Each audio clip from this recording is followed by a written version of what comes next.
World's best law of attraction money and success coach అయిన ప్రముఖ షేక్ అన్వర్ గారిచే జూన్ 1 హైదరాబాద్ లో జరిగే one day magic of law of attraction and millionaire mind work shop కి register చేసుకోండి. According to Vedic astrology కనుక మనం చూసుకుంటే అంటే మిడ్ ఇయర్ వరకు వచ్చేసాము. జూన్ నుంచి డిసెంబర్ వరకు స్వాతి నక్షత్రం వారికి ఏ విధంగా ఉండేటువంటి అవకాశం ఉంటుంది, ఎస్పెషల్లీ విమెన్కి. ఇవాళ మనం కనుక చూస్తే షష్టగ్రహ కూటమి తర్వాత చాలా చేంజెస్ చూసాం. అంటే ఉగాది తర్వాత చాలా చేంజెస్ చూడటం జరిగింది. మనం వాతావరణంలో మార్పులు చూసాము, భూకంపాలు చూసాము, దాంతోపాటు మనం మొన్న యుద్ధం కూడా చూడటం జరిగింది. సో అది ఎక్కడి వరకు వెళ్ళేటువంటి అవకాశం ఉంటుంది అని అంటే అన్ని చోట్ల క్వశ్చన్ మార్క్సే ఉన్నాయి. అలాంటిదే సో వాతావరణంలో కొత్తగా మళ్ళీ అంటే సీజన్ మారబోతుంది కాబట్టి ఏ విధంగా ఉండేటువంటి అవకాశం ఉంది అనేది ఈరోజు మనతో పాటు వేదిక్ ఆస్ట్రాలజర్ ఉమా గారు ఉన్నారు. అది వారి మాటలు తెలుసుకుందాం. నమస్కారం ఉమా గారు. నమస్తే నాగరాజ్ గారు. స్వాతి నక్షత్రం వారికి ఎస్పెషల్లీ విమెన్కి కనుక మనం చూస్తే అంటే జూన్ నుంచి డిసెంబర్ వరకు హెల్త్ విషయంలో ఏ విధంగా ఉండేటువంటి అవకాశం ఉంటుందంటారు? తప్పకుండా అండి. స్వాతి నక్షత్రము తులారాశిలో 6.40 డిగ్రీల దగ్గర నుంచి 20 డిగ్రీల దాకా సంచారం చేసేటువంటి నక్షత్రమే స్వాతి నక్షత్రము. అయితే అధిపతి రాహు అవుతూ ఉంటారు. తులారాశికి సంబంధించి రాశ్యాధిపతి శుక్రుడు అవుతారు. ఈ స్వాతి నక్షత్రానికి సంబంధించి జనరల్గానే వీళ్ళు ఎలాంటి ఆరోగ్య సమస్యల విషయంలో జాగ్రత్తగా ఉండాలో ఆల్రెడీ జ్యోతిష్ శాస్త్రం కొన్ని డిఫాల్ట్గా హెచ్చరిస్తూ జాగ్రత్త కోసం చెప్పింది. అందులో మొట్టమొదటిది గ్యాస్ట్రిక్ సమస్యలండి. సో గ్యాస్ట్రిక్ సంబంధించి, ఎసిడిటీకి సంబంధించి ఏదైనా సరే ఆ విషయంలో, డైజెస్టివ్ ప్రాబ్లమ్స్ విషయంలో చాలా జాగ్రత్తగా ఉండాలి. రెండవది రెస్పిరేటరీ ప్రాబ్లమ్స్. రెస్పిరేటరీ అంటే వాయువుకు సంబంధించి, గ్యాస్ట్రిక్ అయినా రెస్పిరేటరీ వాయువుకు సంబంధించిన ప్రాబ్లమ్స్. మూడవది ఎస్పెషల్లీ విమెన్కి యూటెరస్ ప్రాబ్లమ్స్ అనేటువంటివి, ఆస్తమా అనేటువంటిది. చూడండి, ఆస్తమా, గ్యాస్ట్రిక్, రెస్పిరేటరీ మూడు కూడా వాయువుకు సంబంధించినటువంటి ప్రాబ్లమ్సే. సో వీళ్ళకి దోషజ రోగముల్లో ఉండేటువంటిది పిత్త దోషము, కఫ దోషము రెండు ఉంటాయి. సో ఎలాగనంటే ఇంకా స్పెసిఫిక్గా మనం మాట్లాడుకోవాలి. ఎందుకు అని అంటే ఫర్ సపోజ్ తులారాశి తీసుకున్నాం అనుకోండి, ఈ స్వాతి నక్షత్రము ద ఒరిజినల్ 7th హౌస్. ఇక్కడ నుంచి ద ఒరిజినల్ 6th హౌస్ చూసుకుంటే కనుక గురుడు అవుతారు, మేనం అవుతుంది. అంటే వీళ్ళకి వచ్చేటువంటి హెల్త్ ఇష్యూ అనేటువంటిది స్లోగా పెద్దదైపోయి దీర్ఘకాలిక ఆరోగ్య సమస్యలకు వెళ్ళిపోయే ప్రమాదము, అవకాశము ఉంటాయి.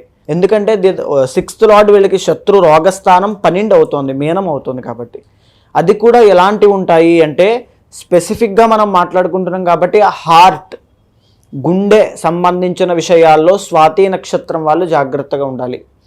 కొలెస్ట్రాల్ విషయంలో చాలా జాగ్రత్తగా ఉండాలి. డయాబెటీస్ విషయంలో జాగ్రత్తగా ఉండాలి. ఈ మూడు విషయాలు చాలా జాగ్రత్తగా తీసుకోవాల్సిన ప్రధాన నియమాలండి. అది ఏ అంటే లైఫ్లో వాళ్ళకి మిడ్ ఏజ్ దాటిన తర్వాత, గురుడు ఎప్పుడు కూడా మిడ్ ఏజ్ దాటిన తర్వాత ఇస్తాడు.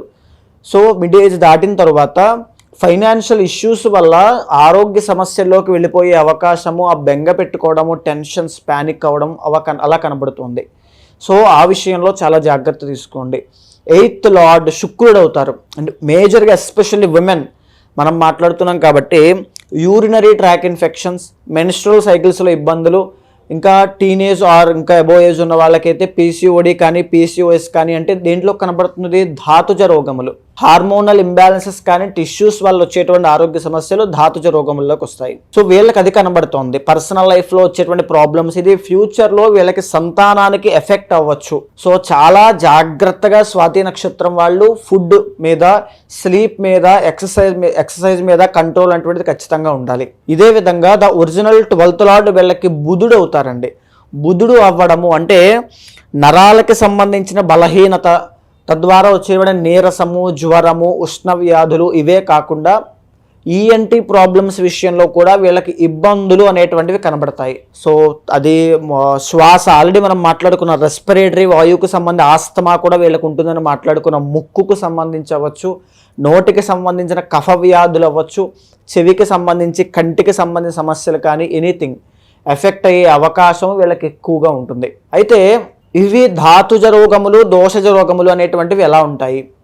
ఆస్ట్రాలజీ పరంగా మనం ఉన్నటువంటి ఆరోగ్య సమస్యని 5గా విభజిస్తే 5లో మొట్టమొదటిది దోషజ రోగములు అని ఉంటాయి. దోషజ రోగములు అంటే ఆయుర్వేదంలో కానీ ఎప్పటి నుంచో అనాదిగా వస్తున్నటువంటిది వాత, పిత్త, కఫ అని మనం మాట్లాడుకుంటూ ఉంటాం.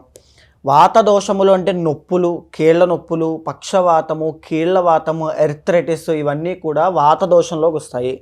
ఇక పిత్త దోషము అని అంటే డైజెస్టివ్ ప్రాబ్లమ్స్ అండి. అది ఎసిడిటీ కావచ్చు, గ్యాస్ట్రిక్ ట్రబుల్ కావచ్చు, అజీర్తి ఏదైనా అవ్వచ్చు. ఇవన్నీ కూడా స్మాల్ లార్జ్ ఇంటెస్టైన్ సంబంధించినవన్నీ కూడా పిత్త దోషంలోకి వస్తాయి. దీనివల్ల ఇబ్బంది పడే వాళ్ళు చాలామంది ఉంటుంటారు.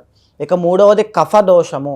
కఫ దోషము అంటే కాఫ్ కానీ, కోల్డ్ కానీ, డ్రై కాఫ్ కానీ, ఊపిరితిత్తులు, రెస్పిరేటరీ, ఆస్తమా, ఉబ్బసము, ఆయాసము ఇవన్నీ కూడా దీంట్లోకి వస్తాయి. ఇది మేజర్గా మొట్టమొదటి డివైడ్ చేసినటువంటిది. ఇక రెండవది ఏంటి అంటే ధాతుజ దోషములు అని ఉంటాయి. అంటే హార్మోనల్ ఇంబ్యాలెన్సెస్ కానీ, టిష్యూస్ వల్ల వచ్చేటువంటి ఇంబ్యాలెన్స్ వల్ల వచ్చేటువంటి ఆరోగ్య సమస్యలు. ఉదాహరణకి థైరాయిడ్ అనేటువంటి హార్మోన్ ఇంబ్యాలెన్స్ అయిందనుకోండి, ఉమెన్కి సంతాన విషయంలో చాలా ఇబ్బంది జరుగుతుంది. ఇన్సులిన్ అనేటువంటి హార్మోన్ ఇంబ్యాలెన్స్ అయితే డయాబెటీస్ విషయంలో ఇబ్బంది జరుగుతుంది. ఈస్ట్రోజన్ హార్మోన్ ఇంబ్యాలెన్స్ అయితే ఆడవాళ్ళకి పర్సనల్ ప్రాబ్లమ్స్ అనేటువంటివి ఎక్కువగా ఎఫెక్ట్ అవుతాయి. సో ఇలాంటివన్నీ కూడా ధాతుజ రోగములు. ఎక్కువగా ఈ ధాతుజ రోగాలు ఉన్న వాళ్ళకి సంతానం విషయంలోనూ, పర్సనల్ లైఫ్లో సైకలాజికల్ డౌన్ అనేటువంటిది, మూడ్ స్వింగ్స్ అనేటువంటివి ధాతుజ రోగముల వల్ల చూస్తారు. ఇక మూడవది ఏంటి అంటే మానసిక రోగము, సైకలాజికల్ డౌన్ అవ్వడము.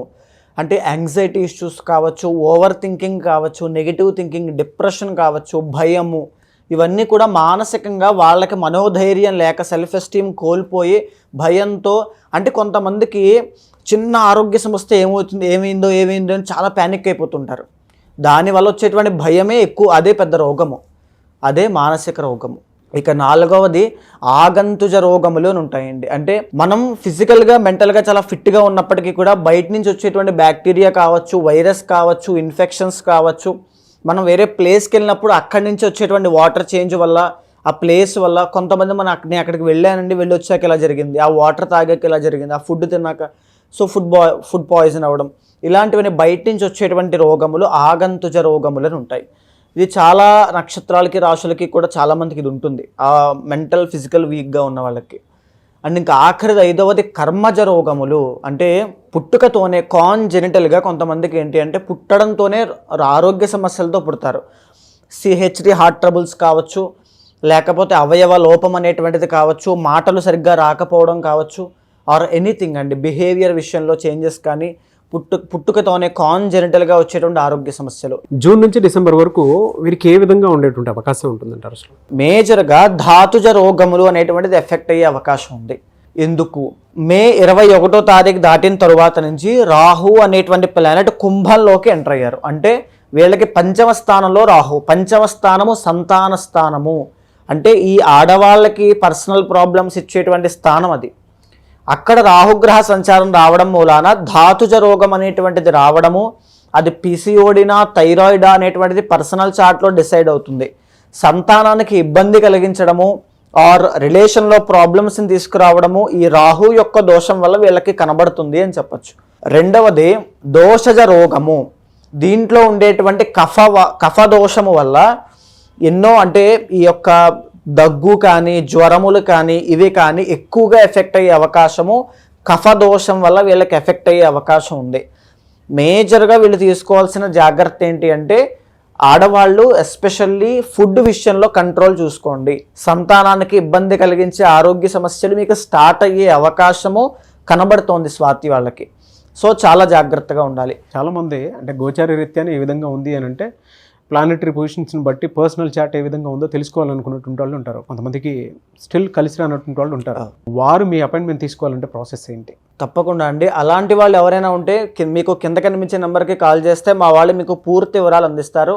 మనం ఇప్పటి వరకు మాట్లాడుకున్నటువంటిది గోచార అంశములు మాత్రమేనండి.